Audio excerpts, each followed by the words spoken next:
여러분 한 분 한 분 사랑하고 축복합니다.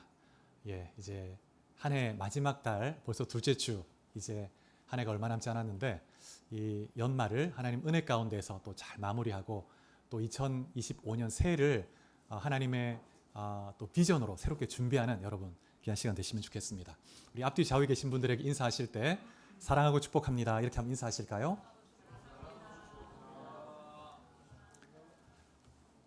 오늘 주어진 말씀으로 요한의 세례에서 예수와 성령의 세례로 나아가라 하는 제목으로 말씀을 나누겠습니다. 오늘은 바울의 3차 선교 여행에 대해서 살펴보려고 하는데요. 바울은 2차 선교 여행을 마치고 안디옥에서 얼마간 머물게 됩니다. 그런데 이때 디모데는 고향인 루스드라에 가서 잠시 부모님을 만나고 또 이렇게 시간을 보냈을 것입니다. 그런데 본문에는 나와 있지 않지만 그 문맥을 고려해 볼 때 디모데가 급히 안디옥으로 돌아와서 자신의 고향 그 갈라디아 지역이죠. 이곳에 있는 교회들에 일어난 문제에 대해서 바울에게 급히 보고하게 됩니다. 어떤 일이 생겼냐면 갈라디아 지역에 그 유대 율법주의자들이 들어와 가지고 복음에 대해서 거짓된 그런 가르침을 전파하기 시작한 것입니다. 그래서 바울이 이 급하게 편지를 써서 이제 이렇게 보내서 교회들을 이렇게 권면하게 되는데 그것이 갈라디아서입니다. 갈라디아서. 그래서 갈라디아서가 조금 더 일찍 기록된 초기 전기 기록설도 있지만 또 후기 기록설로 볼 때 이때 기록된 것으로 볼 수가 있는데 이 갈라디아서의 키 메시지는 뭐냐면 복음의 핵심이 예수 그리스도와 그의 십자가에서의 구속 사역이라는 것입니다. 그리고 그리스도의 그 십자가의 대속의 은혜는 오직 믿음으로 누리게 된다. 믿음 플러스 알파로 할례를 받아야 된다거나 또 율법을 추가로 더 준행해야만 구원이 완성되는 것이 아니고 오직 믿음으로 완성이 되는 것이다. 구원의 은혜를 누리는 것이다. 이 부분에 대해서 아주 강력하게 외치고 있습니다. 특별히 이 갈라디아서를 보면 옛 언약과 새 언약의 결정적 차이 가운데 하나가 뭐냐면 그 완전한 속죄와 더불어 성령의 역사하심이죠. 이 성령의 역사하심을 강조하면서 영원한 구원의 보증인 이 성령님을 의지하여 성령의 열매를 맺을 것을 강조하고 있습니다. 그래서 이 2차 선교 여행 도중에 고린도에서는 데살로니가 전후서를 썼죠. 그리고 2차 선교 여행을 마치고 나서 갈라디아서를 기록을 하게 됩니다. 그래서 18장 23절에 보시면 3차 선교 여행이 새롭게 시작되는 그 장면을 볼 수가 있습니다. 그래서 바울이 에베소를 향해서 이제 가게 되는데 그러면서 갈라디아와 부르기아 땅을 차례로 방문하면서 형제들, 제자들을 굳게 했다고 말씀하고 있습니다. 오늘 본문 19장 1절에 보면 바울이 윗지방으로 다녀서 에베소에 왔다고 했는데 그 윗지방이 갈라디아와 부르기아 땅을 의미합니다. 그래서 이 아시아, 이 에베소에서 보면 이 약간 위쪽에 있기 때문에 윗지방이라고 부른 것 같습니다. 그런데 18장 24절로 28절에 보면 아볼로라는 인물이 소개가 되고 있죠. 이 아볼로라는 인물이 오늘 본문과도 연결되기 때문에 이 아볼로에 대해서 먼저 좀 살펴보고 19장 말씀을 보도록 하겠습니다. 이 아볼로는 바울이 안디옥에 가 있는 동안 에베소에 왔다가 이 아굴라 부부를 만나게 되면서 예수님을 인격적으로 만나게 된 인물이죠. 그래서 이 아볼로에 대해서 24절부터 26절에 소개가 되고 있는데요. 이 아볼로는 알렉산드리아 출신 유대인입니다. 알렉산드리아는 그 지도를 잠깐 한번 볼까요? 지금의 그 이집트 그쪽에 위치해 있는 그런 도시인데 지중해 바닷가에 있는 항구 도시입니다. 자, 이게 보면 예루살렘이 있고 그 다음에 에베소가 있죠. 그 다음에 고린도가 있고 저 밑에 알렉산드리아가 있습니다. 이렇게 지금의 이집트에 위치해 있죠. 이 아볼로는 이 알렉산드리아 출신인데 아주 유대적인 또 헬라적인 교육을 잘 받은 지식인이었습니다. 이 알렉산드리아는 알렉산더 대왕이 기원전 332년에 세운 도시인데 헬라 문화와 학문이 굉장히 발달한 그런 곳이었습니다. 그래서 알렉산드리아는 당시의 로마 제국 내에서 학문의 중심지였습니다. 그래서 로마보다도 더 교육을 시키기 위해서는 알렉산드리아로 보내야 된다. 그래서 많은 정말 이곳에는 또 대학뿐만 아니라 아주 방대한 도서관이 있는데 그리스어, 라틴어, 히브리어로 된 아주 각양 도서와 자료들이 아주 방대하게 소장되어 있었는데 그 책의 숫자가 40만 권에서 70만 권에 이르는 그런 양이 보관되어 있었다고 합니다. 그런데 이후에 역사적으로 시대를 거치면서 로마 제국에 의해서 침략을 당하고 또 이슬람에 의해서 침략을 당하면서 이제 이렇게 파손이 되고 훼손되고 지금은 바다 아래에 지금 가라앉아 있는 곳으로 그렇게 추정하고 있습니다. 그래서 알렉산더 대왕이 처음 이 알렉산더를 세우면서 유대인 식민지를 조성해서 많은 유대인들이 이곳에 머물게 했는데 그래서 아볼로 시대에 이 알렉산드리아 인구의 3분의 1 거의 절반에 가까운 사람들이 유대인이었다고 합니다. 그래서 당시 그 1세기경에 알렉산드리아 총 인구가 100만 정도 되는데 근데 그 중에서 40만 명 정도가 유대인이었다고 할 만큼 유대인이 굉장히 많았고 또 유대 그 문화와 유대 문학 그다음 유대 그 학문이 굉장히 발달한 그런 곳이었죠. 그래서 기원전 3세기경에는 이집트의 왕이 히브리 성경을 헬라어로 번역을 해라 명령을 내리죠. 그래서 예루살렘에서 제사장들이 아주 탁월한 랍비 70여 명을 이 알렉산드리아로 파송을 시킵니다. 그래서 이들이 와서 이 히브리 성경을 번역을 하게 되는데 그 번역 성경이 70인경이라는 성경이죠. 예수님께서 구약을 인용하실 때 자주 인용했던 사본이 70인경입니다. 70인경. 그래서 이 알렉산드리아는 히브리 문화뿐만 아니라 또 그리스, 헬라 문화와 철학을 아주 모두 경험할 수 있는 최고의 학문의 장소였죠. 학문의 도시였습니다. 그래서 아볼로는 분명히 이곳에서 유명한 랍비에게서 성경을 탁월하게 배우고 성경에 능통했을 것이고 또 헬라 철학과 수사학을 아주 잘 배워서 토론하고 설득하는 데 아주 익숙한 그런 사람이었을 겁니다. 그래서 오늘 18장 24절에 보면 아볼로를 소개하면서 가장 먼저 그가 언변이 좋은 사람이다. 이렇게 소개를 하고 있습니다. 이 언변이라는 이 단어가 그리스어로 보면 로기오스라는 단어인데요. 이 단어는 로고스라는 단어에서 파생이 되었습니다. 이 로고스라는 말은 말, 이성, 논리 이런 뜻이 있습니다. 그래서 이 로기오스는 말과 사고의 능력에서 뛰어난 사람이다.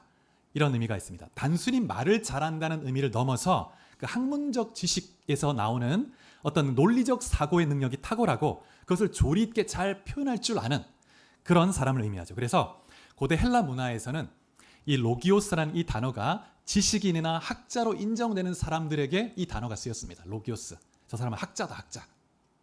지식인이다.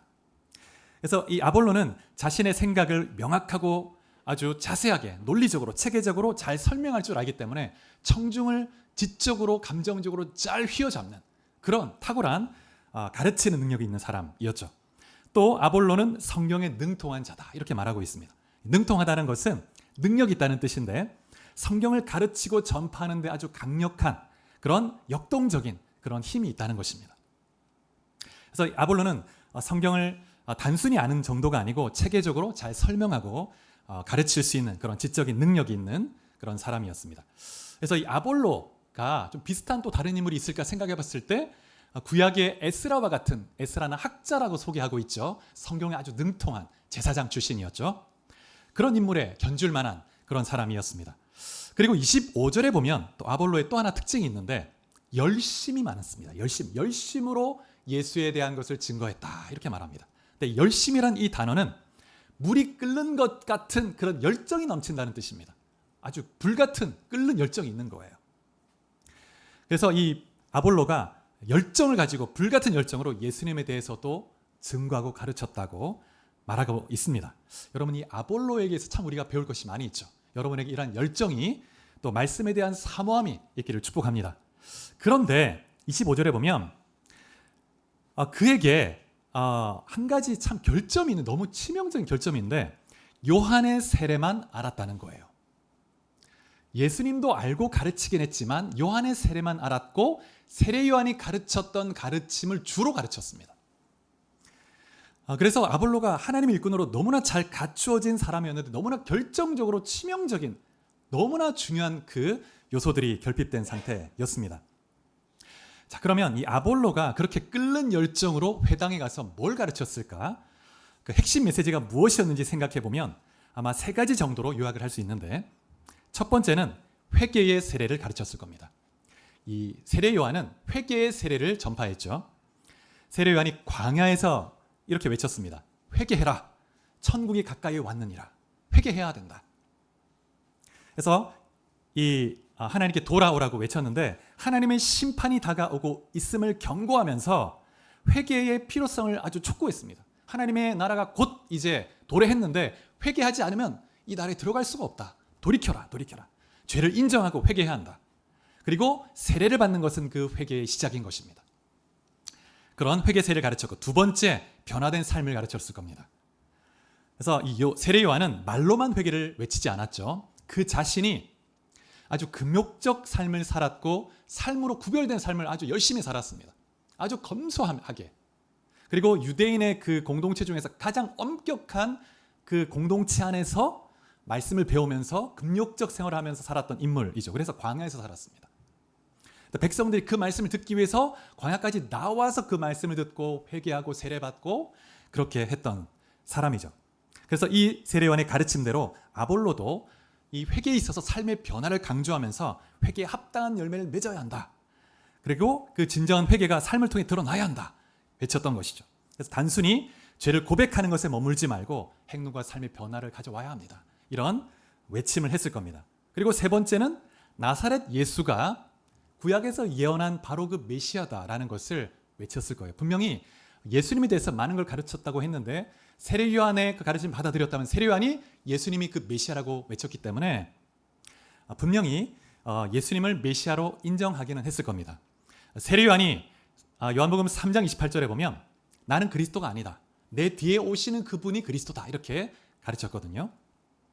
그래서 아볼로가 예수님에 대해서 증거하긴 했지만 아마도 유대교적인 그런 관점으로 예수님을 인식했던 것 같습니다. 그래서 예수님에 대해서 자세히 말하고 가르쳤지만 예수님의 그 십자가의 대속적 죽음의 의미, 그 완전한 하나님의 공의와 완전한 그 사랑이 드러난 십자가의 의미와 부활의 승리, 부활이 구원을 완성했다는 것에 대해서 정확히 몰랐던 거예요.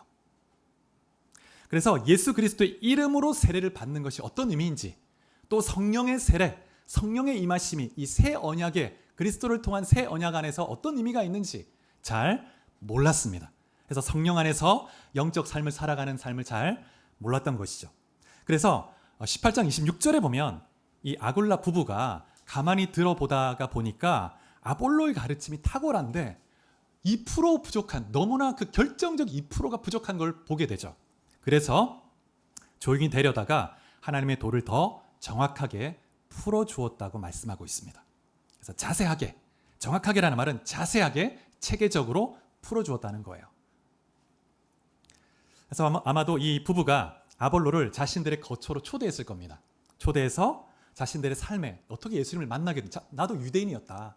나도 하나님 여호와 하나님 율법을 따르고 그런 삶을 살다가 예수를 인격적으로 만난 그 간증을 나누고, 그리고 십자가 죽음의, 예수님의 죽음의 그 의미, 부활, 그리고 성령의 강림하심에 대해서 아주 강력하게 간증하며 증거했을 겁니다. 그래서 이러한 이 만남을 통해서 아볼로가 예수님을 인격적으로 만나게 되고 십자가로 나가게 됩니다. 십자가로. 세례 요한의 세례에서 예수의 세례로, 성령의 세례로 나가게 되는 거죠. 그래서 이 아볼로의 가르침에는 두 가지가 빠져 있다고 할 수 있는데 예수님의 십자가와 부활의 의미를 완전히 이해하지 못했습니다. 예수님의 죽음은 단순한 희생, 단순한 죽음이 아니고 우리 죄를 대신해서 죽으시는 대속적 죽음이었습니다. 그래서 예수님의 부활이 그 단순한 죽음에서 살아나는 그런 기적이 아니고 구원을 완성하는 사건이죠. 두 번째는 성령의 능력과 사역에 대해서 알지 못했습니다. 그래서 예수를 믿고 구원받은 자 안에는 성령이 내주하시면서 성령께서 감동하시고 인도하십니다. 영원토록 구원을 완성해 가시는, 그래서 구원받은 자녀에게 주신 구원의 보증으로 우리에게 허락해 주신 거예요. 너는 구원을 확증해 준다. 성령이 너를 이끌어 주실 것이다. 그 보증으로 성령을 주셨습니다. 이 성령은 떠나지 않는다고 말씀하고 있죠.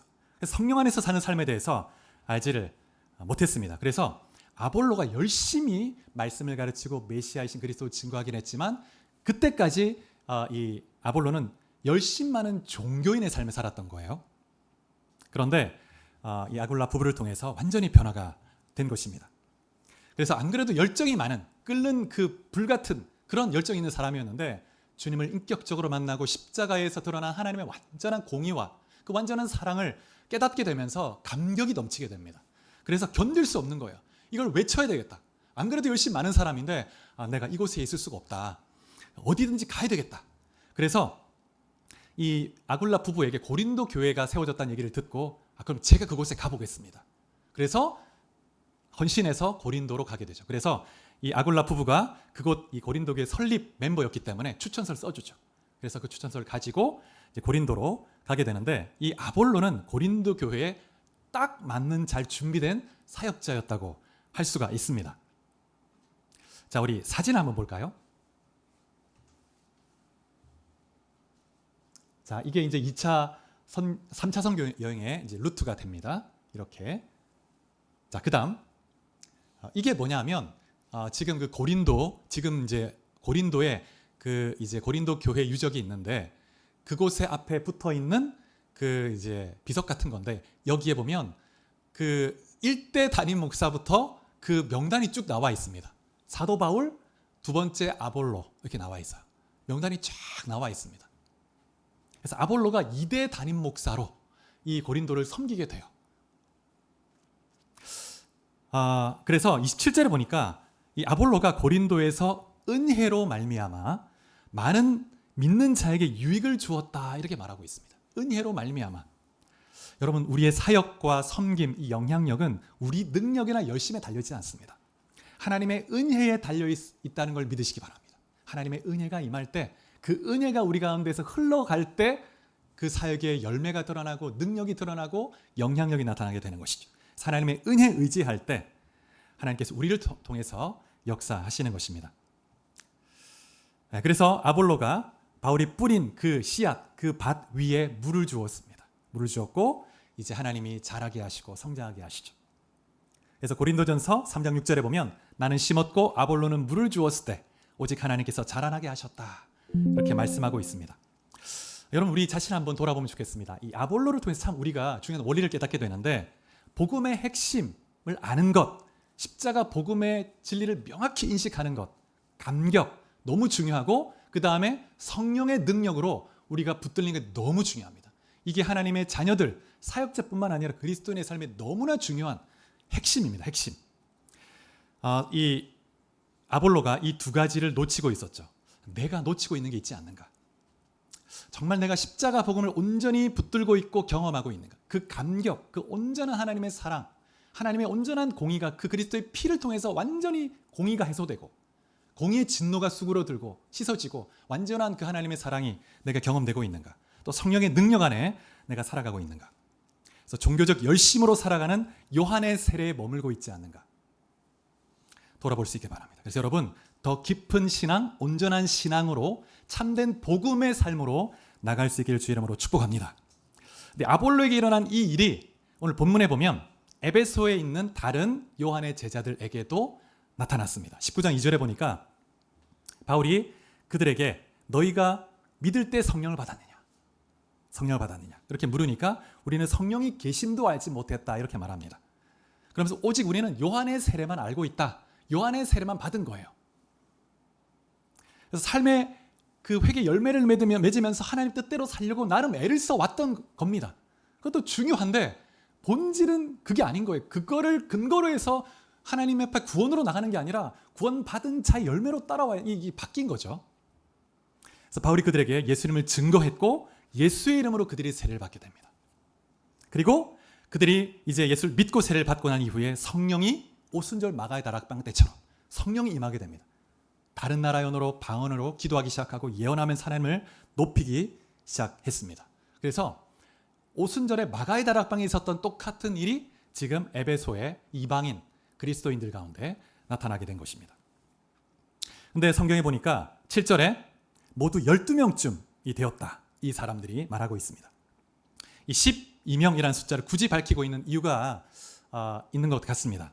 이 10이라는 숫자는 이 성경 안에서 완전함, 하나님의 백성의 충만함을 상징하는 그런 숫자이죠. 그래서 예루살렘 교회는 예수님의 12제자로부터 시작이 되었는데 이 12명, 이 12명은 12지파, 이스라엘 12지파를 의미하죠. 교회를 세우는 기초였습니다. 근데 이 에베소의 12명의 제자가 이제 이방인 교회, 에베소 교회를 세우는 기초로서 이제 서게 되는 것입니다. 그래서 이제 예수의 복음에 대한 명확한 인식과 믿음이 있고 성령 충만을 받은 그런 12명의 제자가 아골라 부부와 함께 바울의 동력자가 돼서 이제 에베소에서 사역을 시작하는 거예요. 야, 너무 멋지지 않습니까? 바라기는 우리 주님 사랑교회 모든 성도가 복음의 감격과 또 성령의 능력으로 무장해서 예수의 제자로 함께 딱 모여서 연합되어서 에베소에서 나타났던 그런 놀라운 역사보다 더 놀라운 역사가 이 땅에서 우리를 통해 일어나는 일들이 있기를 주의 이름으로 축복합니다. 할렐루야. 아멘. 그래서 바울이 이제 이들과 함께 이제 본격적인 사역을 진행하는데 먼저 회당에 가서 복음을 전하게 됩니다. 하나님 나라에 대해서 가르치기 시작했습니다. 석 달 동안 이렇게 열심히 전했는데 유대인들이 마음이 굳어서 딱딱해서 완고해서 듣지 않았다고, 순종하지 않았다고 말합니다. 그 마음이 영적 눈이 가리워져 있으니까 마음이 어둡고 딱딱해져 있어서 듣지를 못하는 것입니다. 그래서 많은 사람 앞에서 복음의 도를 비방했다고 말합니다. 그래서 바울이 회당을 떠나게 됩니다. 그리고 이제 두란노 서원에 가서 2년 동안 제자들을 모아서, 믿는 자들을 모아서 날마다 성경 강론을 시작을 하게 되죠. 그래서 오늘 말씀해 보니까 에베소뿐 아니라 아시아에 사는 유대인과 헬라인이 다 말씀을 들을 정도로, 사람들이 야, 자네 그 두란노 성경 학교 얘기 들어봤어? 아, 성경 그렇게 재미있대. 또 놀라운 역사가 나타난대. 우리도 한번 가볼까? 야, 뭔가 있나 봐. 예수 이런 소문이 확 퍼져가지고 이 에베소는 무역이 성행한 곳이기 때문에, 무역의 거점 도시이기 때문에 많은 사람들이 오고 가는 곳입니다. 그래서 그 소문이 온 땅에 퍼진 거예요. 그래서 말씀이 끊임없이 이렇게 역사를 나타내는데 20절에 보면, 19장 20절에 보면 그 결과가 나오죠. 결과. 20절을 같이 한번 읽어보시겠습니다. 자, 시작.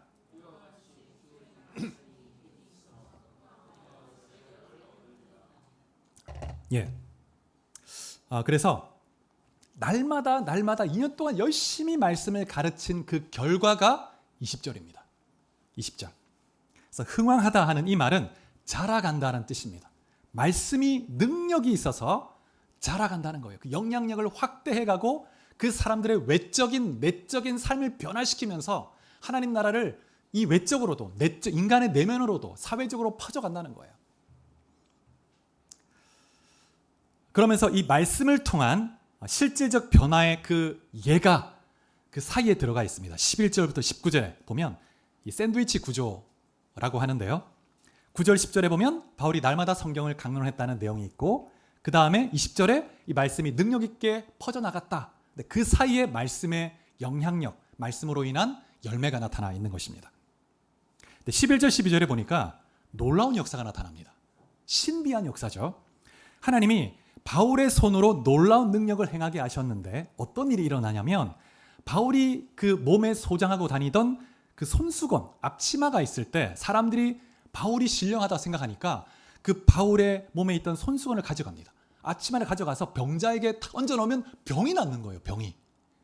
놀라운 역사죠. 그리고 귀신도 떠나갔다고 말씀하고 있습니다. 여러분, 이것은 근데 단순히 바울 개인의 능력이 아니죠. 하나님이 주권적인 능력을 바울을 통해 드러나게 하신 것입니다.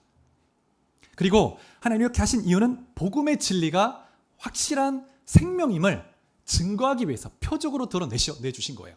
왜냐하면 여러분, 이 에베소는 당시에 마술과 주술 이런 것이 아주 성행하던 그런 도시였습니다. 그래서 귀신의 역사로 신비한 일들이 일어나기도 하고, 그런 마술사, 주술사가 엄청 많았습니다. 그러니까 웬만한 그냥 말로 전해서는 이게 이 사람들이 완고해서 듣질 않아요. 그러니까 하나님이 더 강력한 역사로, 신비한 역사로 빡 보여주니까 에베소 사람들이 야, 이건 또 뭐야? 더 놀라운 능력이 있나 보다. 그래서 복음을 듣기 시작하는 것입니다. 그래서 하나님이 바울을 통해서 거짓된 악한 영들의 영적 활동과 대조되는 하나님의 그 권능의 역사를 보여주심으로 하나님의 주권을 드러내고 하나님의 살아계심과 복음의 생명을 증거하신 것입니다. 그런데 여러분, 이러한 기적의 역사가 일상적인 것은 아닙니다. 바울도 가는 곳마다 이런 일이 일어났던 것은 아니었고, 예수님조차도 가는 곳마다 이런 일이 다 나타난 건 아니었습니다. 하나님이 특별한 상황에서 그 주권적인 뜻에 따라 필요할 때 허락하시는 거예요. 우리는 그래서 기적이나 신비한 이적을 따라가야 되는 것이 아니고 하나님 말씀을 붙들고 말씀을 따라가다 보면 하나님 우리의 삶에 필요할 때 그런 기적과 기사를 통해서 복음을 증거하게 하시는 것이죠. 그래서 우리가 우리 삶 속에 이런 기적을 추구하는 것이 아니라 말씀을 붙들고 말씀을 늘 가까이 하고 묵상하고 말씀대로 순종하며 나아갈 때 이 말씀으로 하나님이 천지를 창조하셨습니다. 말씀에 권능이 있습니다. 능력이 있고 생명이 있고 말씀 안에서 우리가 자유를 누리죠. 그래서 여러분 말씀을 붙들 때 여러분의 삶에 놀라운 은혜가 나타날 줄 믿습니다. 여러분 참 우리나라 가장 큰 교회 중에 하나가 이제 여의도 순복음교회인데 조영기 목사님이 1958년에 그 이제 대조동 서울 대조동에 천막을 쳐서 교회를 개척했죠. 그때는 6.25 이후에 여전히 이제 그 폐허가 된 상태였습니다. 가난하고 질병도 많고 의술도 뭐 이렇게 병원도 마땅치 않아서 너무 가난한 때였죠. 그래서 이제 그때 그 천막을 치고 이제 복음을 전하면서 교회를 개척하기 시작했는데 하나님이 이 조영기 목사님이 대단한 게 아니라 이 한국의 대한민국 백성 너무 불쌍하고 긍휼히 여기셔가지고 하나님이 은혜 주시는 거예요. 그래서 조영기 목사 기도하니까 뭐 안전뱅이가 뭐 일어나고 7년 동안 중풍병으로 넘어져 있던 여인이 막 살아나 성경에는 일어난 역사들이 그때로 다 드러나는 거예요. 많은 사람들이 가난함으로 정말 사모로 모이고 또 모이고 기도하고 은혜를 체험하고 그런 기적을 하나님 허락하신 것이죠. 그래서 여러분 우리가 이러한 하나님의 은혜를 누릴 수 있지만 그 기적 자체를 추구할 것이 아니라 말씀을 따라가는 것 너무 중요한 것입니다. 하나님이 때로 필요할 때 우리에게 이러한 역사를 허락하시는 것이죠. 그래서 이러한 기적들을 보고 그 에베소에 있는 많은 그 사람들이 주술사나 또 많은 사람들이 깜짝 놀랍니다. 야 어떻게 이런 일이 있냐. 그래서 자기들도 한 시험을 해보는 거예요. 야 나도 이 명색이 마술사인데 뛰어난 마술사인데 야 한번 나도 시험해볼까? 예수의 이름을 한번 내가 이용해볼까? 그래서 예수의 이름으로 막 자기도 해보는 거예요. 예수의 이름으로 떠나가라 하고 막 해보는 거죠. 근데 오늘 본문에 보면 제사장 스게와의 아들 7명도 그렇게 이제 예수의 이름을 한번 이렇게 예수님을 인격적으로 만나서 예수님께 온전히 순복된 삶으로 그렇게 주님을 믿지도 않으면서 그 이름만 가지고 기적을 막 행사해 보려고 하는 거예요. 그러니까 사탄이 마귀가 비웃습니다. 뭐라고 하죠? 오늘 본문에 보면 내가 예수도 알고 바울도 아는데 야 너는 누구냐? 너는 누구냐? 너무 우스운 일인 거예요. 사람들이 이 사건을 보면서 야 예수의 이름이 진짜 위대한 놀라운 그 능력의 이름인가 보다. 사람들이 너무 두려워하고 놀라게 됩니다. 그리고 많은 사람이 예수님께 돌아오게 되죠. 그래서 19절에 보면 에베소에 있는 마술을 행하는 사람들, 주술사, 무당 이런 사람들이 많았는데 그 모든 사람이 마술의 일을 버리고 그리고 자신이 가지고 있던 것들을 불태웠다고 합니다. 서적들, 책들, 마술을 할 때 참고하는 서적들을 불태웠다는 거예요. 근데 그 책값이 은 5만이나 되었다고 말하고 있습니다.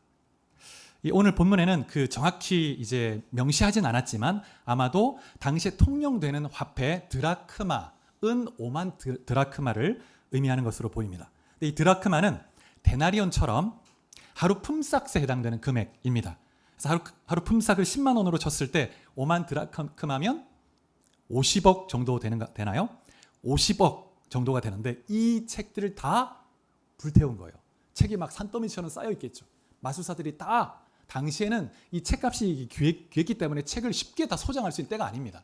자기가 가진 너무나 소중한 생계를 유지할 수 있는 이런 도구거든요. 이 책들을 마술사들이 다 가지고 와서 예수가 진짜 신이다. 내가 예수를 믿고 이제 이전 것 다 버리겠다. 그리고 다 내어놓아서 불태워버린 것입니다. 온전한 결단을 한 것이죠. 이 장면을 보면 진정한 회개가 무엇인지 우리로 깨닫게 합니다. 여러분 죄에 대한 회개는 결단이 따라옵니다. 결단이. 그래서 마술사들이 그 책을 불태운 것은 상징적, 단순한 상징이 아니고 여러분 정말 자신의 옛 습관, 삶, 자신이 섬기던 옛 신을 버리기 위해서 엄청난 대가 지불을 했다는 겁니다. 이 책을 구하는 게 쉽지도 않은데 야 이거 내가 얼마 주고 구입한 건데 야 이거 어떡할까. 이게 아니고 진짜 쓰레기처럼 버리는 거예요. 예수의 이름 앞에 이거 너무 무가치한 것이다. 버리는 대가의 지불을 하는 것입니다.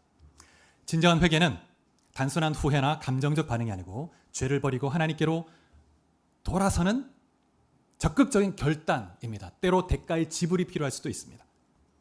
그래서 우리가 하나님 앞에 온전한 회개로 나아갈 때 우리가 소중한 것을 붙들었던 것을 포기하는 희생을 감수해야 할 때가 있습니다. 그러나 이러한 희생, 결단은 하나님께서 기뻐하시는 일이고 하나님이 하늘에 신령한 것으로 더 무한한 10배로 100배로 갚아주십니다.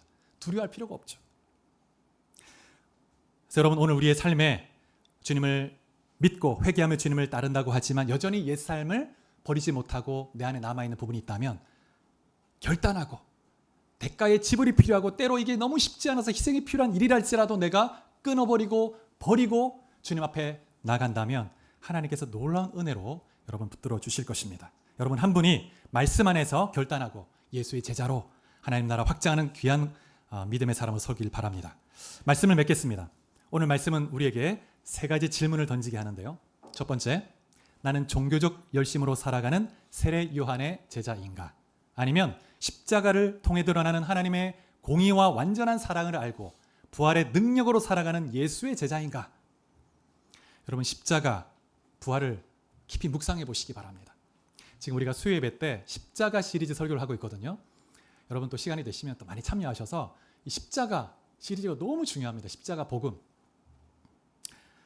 그래서 이 십자가와 부활은 신앙의 우리 핵심이죠. 예수님의 대속적 죽음, 부활을 온전히 믿고 붙들 때 우리가 구원의 확신과 기쁨으로 승리할 수 있습니다. 두 번째 질문, 성령의 능력이 내 심령과 내 삶에 드러나고 있는가? 나는 성령이 이끌리는 삶을 살고 있는가?